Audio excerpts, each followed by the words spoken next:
Welcome to my YouTube channel Shreyas classes. हमने eco में एक चैप्टर स्टार्ट किया हुआ है। चैप्टर का नाम है इंडियाज फॉरेन ट्रेड। हमने इंडियाज फॉरेन ट्रेड में ऑलरेडी कुछ टॉपिक्स पढ़ लिए थे। आज उस चैप्टर का हमारा एंडिंग टॉपिक रहता है good and bad effects of inward looking trade strategy.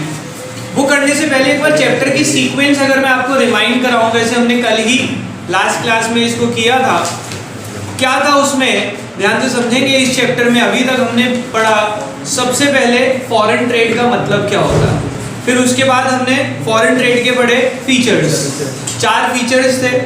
फिर हमने पढ़ा इंडिया का जो फॉरेन ट्रेड है वो फॉरेन ट्रेड इंडिपेंडेंस के टाइम पे कैसा था, जो मैंने चैप्टर 1 में पढ़ाया था कि फॉरेन ट्रेड तो अच्छा था but was only for benefit of Britishers. फिर हमने इंडिपेंडेंस के बाद का पढ़ा कि कैसा था इंडिया का फॉरेन ट्रेड, जिसमें हमने 3 पॉइंट पढ़े थे। फिर हमने पढ़ा फॉरेन ट्रेड जब उसके बाद जब था उसके बाद एक नई स्ट्रैटेजी आई थी लास्ट में, क्या थी? Inward looking trade strategy. उसमें एक टॉपिक पढ़ा था उससे पहले 1991 year of divide. Year of divide ध्यान से समझना बेटा चैप्टर की सीक्वेंस को प्लीज एक बार। इंटरनेशनल यानी फॉरेन ट्रेड, फॉरेन ट्रेड का मीनिंग, उसके फीचर। फिर आपको बताया कि हमारे देश का फॉरेन ट्रेड इंडिपेंडेंस के टाइम पे कैसा था, फिर उसके बाद कैसा था। अब इसमें ना हमारा फॉरेन ट्रेड बेसिकली 3 सिचुएशन में डिवाइड हो गया अगर आप इसको एनालाइज करें। Before independence, before independence, after independence, और जो आफ्टर इंडिपेंडेंस है ना ये हुआ हमारा 1951 वैसे वो कह रहे हैं, या 1947 से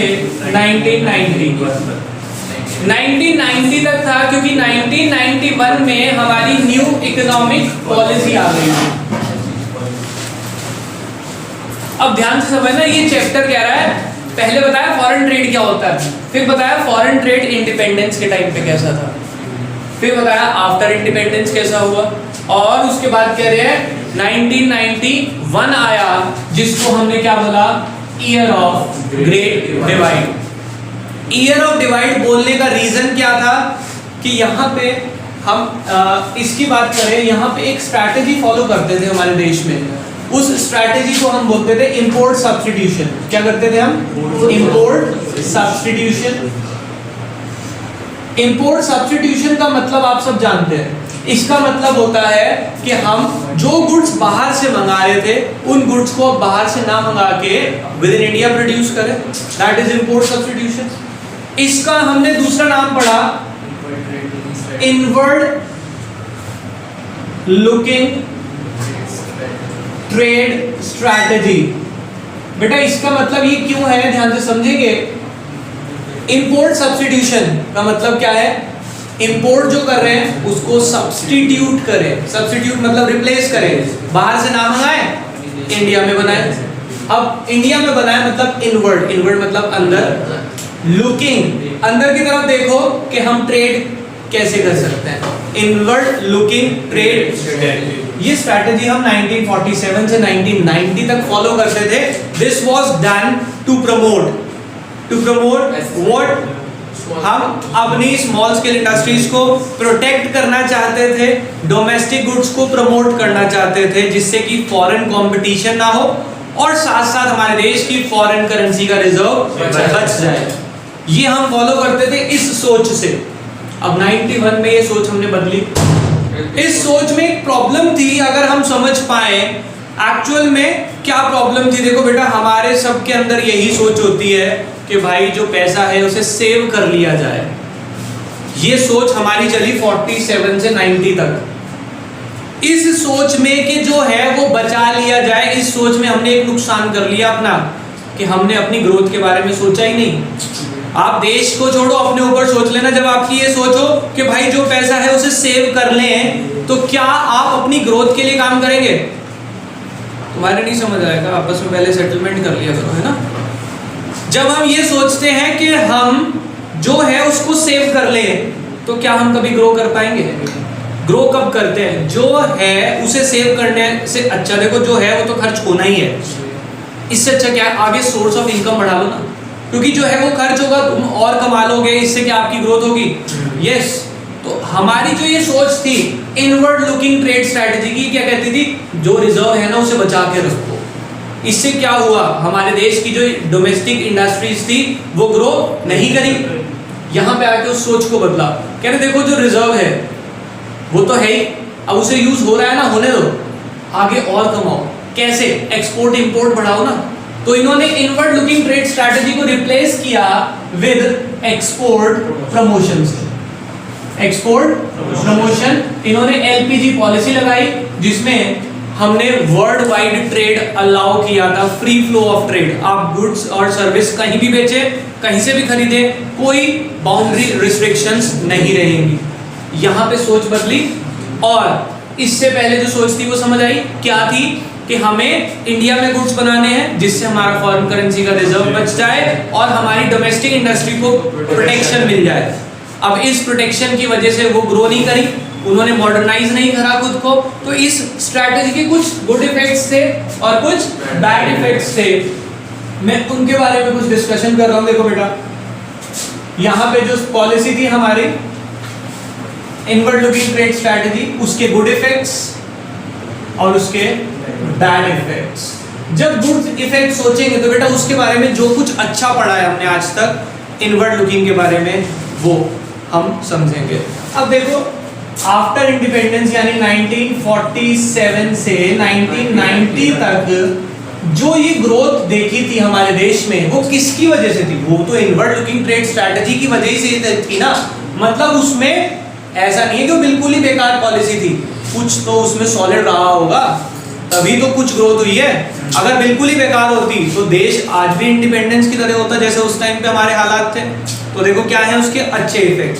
high rate of industrial growth, high rate of industrial growth with structural transformation,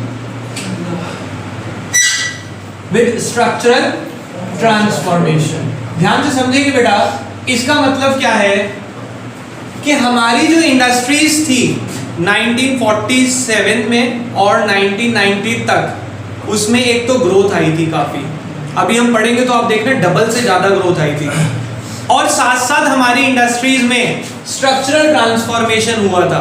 structural transformation का मतलब क्या है कि हमारी इंडस्ट्रीज काफी सारे सेगमेंट्स में आ चुकी थी। पढ़ते हैं, देखो क्या हुआ था। The percentage contribution of industrial sector to GDP increase from nearly 12% in 1951 to 25% in 1991। यानी कि हमारा जो इंडस्ट्रियल सेक्टर का कंट्रीब्यूशन था, इसका जो कंट्रीब्यूशन था किसमें? Contribution to GDP, contribution to GDP has increase from 12 to 25% from 1951 to 1991, यानी कि डबल से ज्यादा की ग्रोथ थी। अगर हम रियलाइज करें the figure is very good, but अच्छा सोच रहे हैं ना तो अच्छे ही सोचेंगे। कई बार बच्चा कहता है सर 40 साल लग गए, टाइम पीरियड भी तो देखो। मैं खुद मानता हूं इसको। तो ग्रोथ तो थी, उसकी वजह से जो ग्रोथ हुई स्पीड कम थी, बट वी हैव ग्रोथ। अब इसका दूसरा पॉइंट क्या है? Diversification of industry, diversification of industry and industrial growth. ध्यान से समझेंगे बेटा, डाइवर्सिफिकेशन का मतलब आप जानते हैं काफी बच्चे। डाइवर्सिफिकेशन का मतलब क्या होता है? हमारी इंडस्ट्री अब एक सेक्टर में नहीं रही, we have developed many sector of industry. हमने बहुत सेक्टर में इंडस्ट्री बना ली थी अपनी। हम इंजीनियरिंग गुड्स यानी कि मशीनें अपनी बना रहे हैं, हम कंज्यूमर गुड्स अपने बना रहे हैं, और हमने सबसे अच्छी ग्रोथ पता है किसमें शो करी थी? इलेक्ट्रॉनिक सेक्टर में। पिछले चैप्टर में हम पढ़ चुके हैं इस बात को। पढ़ते हैं, देखो क्या लिखा है। modern industries was no longer confined to textile and jute. कह रहे हम सिर्फ टेक्सटाइल और जूट नहीं बनाते आज की डेट में, but they have spread across engineering goods and consumer goods. तो हमने टेक्सटाइल और जूट के अलावा अब इंजीनियरिंग गुड्स और कंज्यूमर गुड्स भी बनाने शुरू कर दिए. There was a noticeable growth in the electronic industry. हमारी इलेक्ट्रॉनिक इंडस्ट्री में बहुत अच्छी ग्रोथ है. And growth of automobile industry in India is also because of inward looking trade strategy. कह रहे हैं हमने इलेक्ट्रॉनिक के साथ साथ ऑटोमोबाइल सेक्टर में भी बहुत ग्रोथ करी है, और वो किसकी वजह से है? Inward looking trade strategy. ऐसा क्यों हुआ है? ध्यान से समझना. जब हमारे देश में बाहर से आने वाली चीजों को इंपोर्ट को सब्स्टिट्यूट करना शुरू किया, तो हमारे यहाँ पे ट्रेवलिंग के लिए कोई, ट्रांसपोर्टेशन के लिए कोई व्हीकल बनाने वाली कंपनी नहीं थी, ऑटोमोबाइल सेक्टर नहीं था. तो हमारे लोगों को जरूरत लगी यार ट्रांसपोर्टेशन के लिए, ट्रेवलिंग के लिए क्या चाहिए, हमें कोई व्हीकल्स चाहिए. तो हमने क्या बनाना शुरू किया? ऑटोमोबाइल सेक्टर में 2 व्हीलर 4 व्हीलर बनाने शुरू किए थे due to inward looking trade strategy. बाहर से तो आएंगी नहीं कार्स और ऑटोमोबाइल्स, तो हमने यहाँ बनानी शुरू करी थी. क्लियर हो गई बात? तो यहाँ पे बहुत सिंपल सा पॉइंट है कि हमने इंडस्ट्रीज को अब कहाँ पे डाइवर्सिफाई किया? जूट और टेक्सटाइल को छोड़ के हमने अब इंजीनियरिंग गुड्स और कंज्यूमर गुड्स में आए.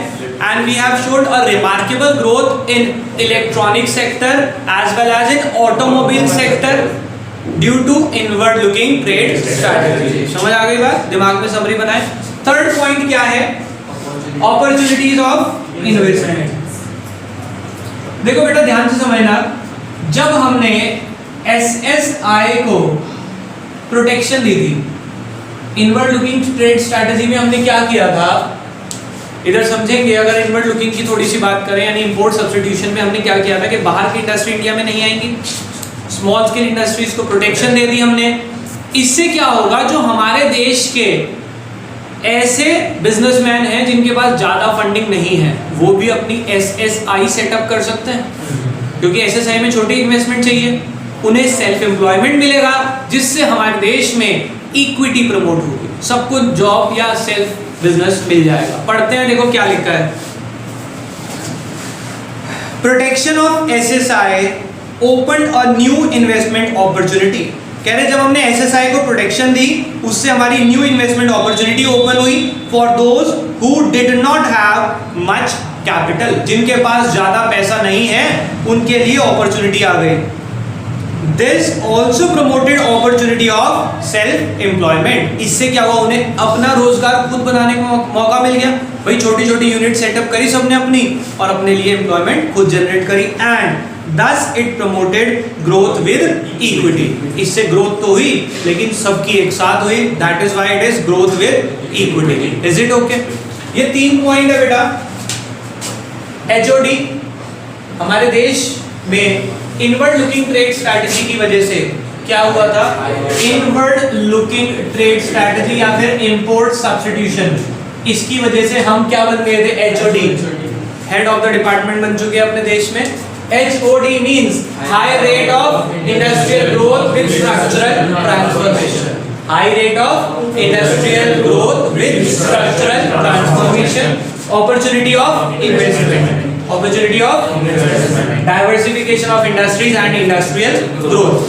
अब इसके बारे में अगर इंटरनल मैटर की समरी बनाए दिमाग में, पहली चीज क्या कहती है कि हमारे देश में जो इंडस्ट्रीज का कंट्रीब्यूशन था GDP में, वो इंक्रीज हुआ है from 12% to 25% since 1951 to 1991. पहला पॉइंट.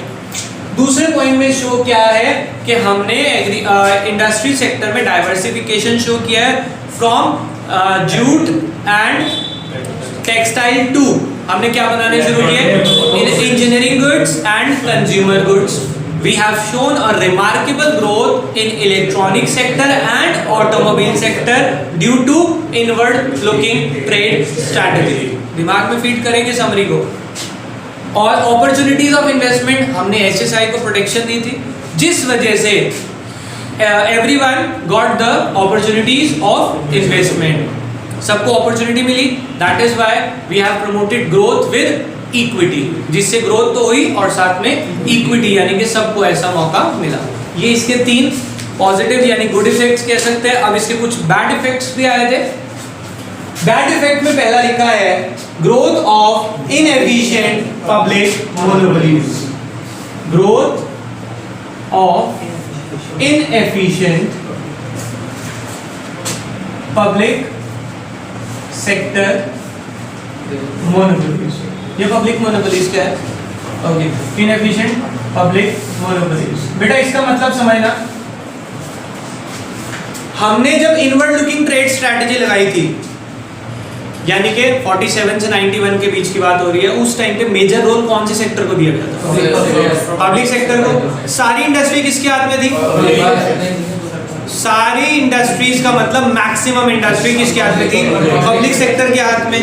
तो उन्होंने अपने आप को जो भी करना था वो अपनी मोनोपोली बना के किया था, क्योंकि सारा कंट्रोल उनके हाथ में ही था। तो देखो क्या लिखते हैं, protection of public sector industry leads to growth of inefficient monopoly. Monopoly तो बन गई थी, लेकिन वो मोनोपोली कैसी हो गई थी? इनएफिशिएंट। क्यों? क्योंकि उन्हें पता था बाहर से आएंगे नहीं, भाई प्रोटेक्शन देती थी बाहर से आने में। और इंडिया में सारा सेक्टर किसके हाथ में आ गया था? पब्लिक सेक्टर के हाथ में सारा कंट्रोल आ गया था, तो उनकी मोनोपोली हो गई। मोनोपोली होने के बाद वो कैसे हो गए थे? इनएफिशिएंट। क्यों? वो अपने आप को मॉडर्नाइज नहीं करते, कहते छोड़ो, इनके पास जो चीज ऑफर हम करेंगे वही है लेने को, तो इसलिए वो कैसी मोनोपोली हो गई थी? इनएफिशिएंट मोनोपोली, जो प्रॉफिटेबल तो थी बट सेटिस्फैक्शन नहीं देती थी। फॉर एग्जाम्पल, अगर आपको पता हो 1990 से पहले हमारे इंडिया में टेलीकम्युनिकेशन सेक्टर में सिर्फ एक कंपनी होती थी, दैट वाज बीएसएनएल। और आज देख सकते हैं हम बीएसएनएल का क्या हाल है। ये ऐसा क्यों हुआ? सर पहले जो एक ही कंपनी पूरे देश पे राज कर रही थी, 1991 के बाद वो खत्म क्यों हो गई? उसका रीजन बहुत क्लियर है कि वो जो इंडस्ट्री थी वो इतनी इनएफिशिएंट थी कि जैसे ही दूसरी कंपनी का ऑप्शन मिला लोगों को, सबसे पहले बीएसएनएल ही छोड़ी लोगों ने। उस टाइम पे तो मजबूरी थी ना, कोई कंपटीशन नहीं था, तो उसी को यूज करना पड़ रहा था। जैसे ही न्यू इकोनॉमिक पॉलिसी आई और नए नए सेक्टर, नई नई इंडस्ट्रीज आई उस सेक्टर में, तो क्या हुआ? लोगों ने सबसे पहले बीएसएनएल के सिम बंद करे थे। यही रीजन था, और वो हम क्लियर कट देख सकते हैं, आज उसको कोई पूछता भी नहीं है। देखो क्या लिखा है। अच्छा, ये इसका एग्जाम्पल है टेलीकम्युनिकेशन सेक्टर। क्लियर हो गई बात? सेकंड पॉइंट पढ़ते हैं, lack of competition implies lack of modernisation. ये तो मैंने आपको समझा ही दिया, जब कंपटीशन ही नहीं था तो वो मॉडर्नाइज करते ही नहीं थे खुद को। Lack of competition means lack of modernisation. Means या इम्प्लाइड एक ही बात है। अगर वहाँ इम्प्लाइड वर्ड है उसको आप अंडरलाइन करके मीन्स लिख सकते हैं, उसका मतलब होता है मीन्स।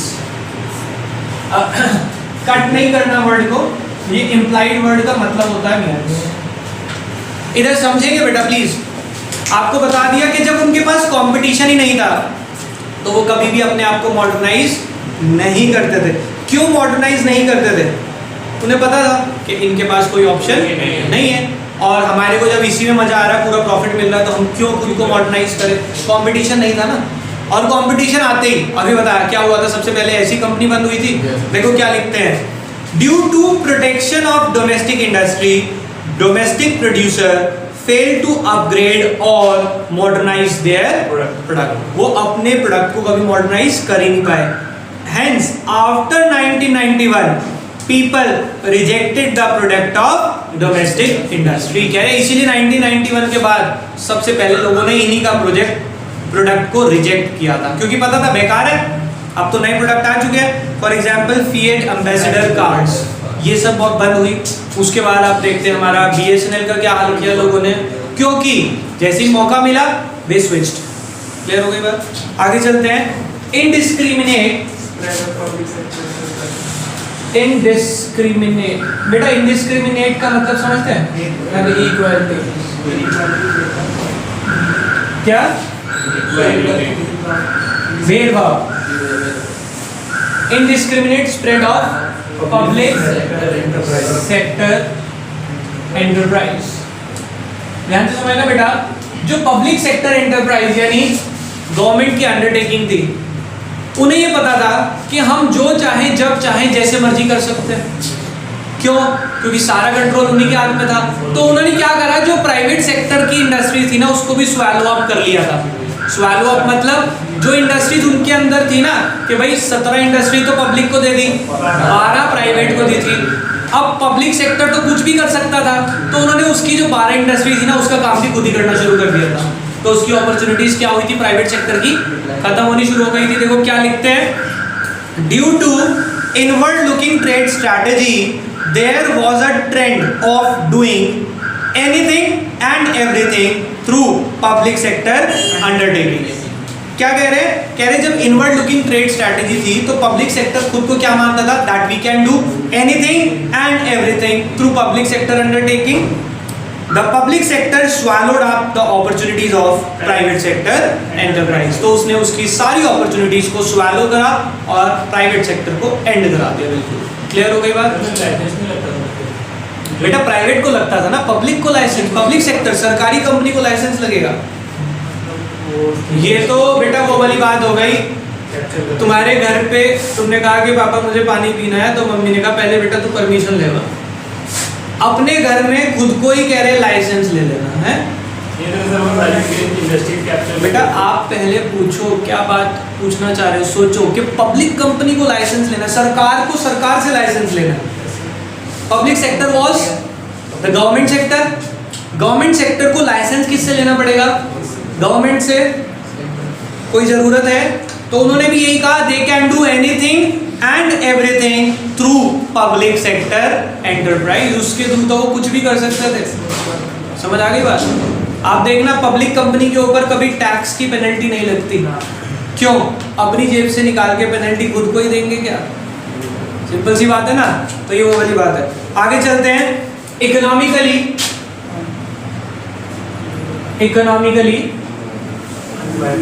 Unviable state enterprises. बेटा इसका मतलब समझते हैं। स्टेट मतलब सरकारी, सरकारी एंटरप्राइज अगर इकोनॉमिकली अनवायबल है, अनवायबल मतलब नॉट प्रॉफिटेबल, ध्यान से समझना।